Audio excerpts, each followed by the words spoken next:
Kaugnay naman po ng nasabing usapin, noong weekend pa po ay nagbigay na po ng kautusan ang ating pong SILG kay GPNP na paghandaan ang pagdating ng nasabing dating congressman pagdating sa Pilipinas. Handang-handa na po ang Philippine National Police pagdating dito po sa atin sa bansang Pilipinas. Especially po yung coordination ng ating pong Directorate for Intelligence, ang ating intelligence group, kasama po ang CIDG at ang aviation, na kung saan pagdating po dito sa Pilipinas, kapag binigyan ng kautusan ng Philippine National Police, kaagad po na ididiretso dito sa CIDG para sa kaukulang proseso katulad ng pag-fingerprint, medical and physical examination. At makaraan gawin ang mga nasabing mga examinations, kaagad po ito dadalhin sa Sandigan Bayan para i-return po yung warrant. At pagdating po sa Sandigan Bayan, doon na po magdidesisyon ng Sandigan Bayan kung saan po siya ilalagay po na detention cell.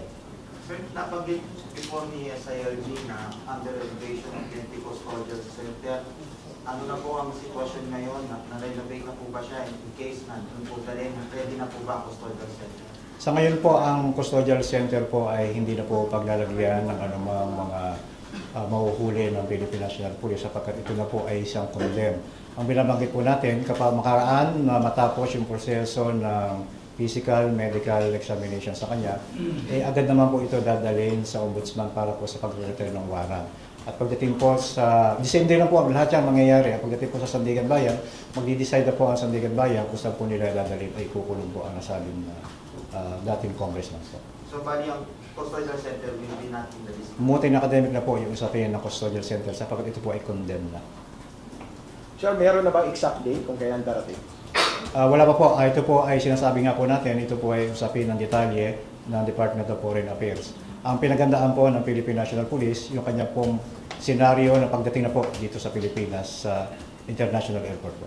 So, ang role na lang pala ng PNP is once na dito sa Pilipinas po, wala kayong handle sa pausundo sa kanya doon until makarating siya dito sa Pilipinas? Sa kautusan po ni PNP na General Nartate sa ating pong Directorate for Intelligence, nakipag-coordinate po ang ating DI sa ating pong police attache sa Europe para po sa mga specific details na kung saan yung ating naman pong police attache ay nakikipag-coordinate lamang din po sa ating embahada po roon.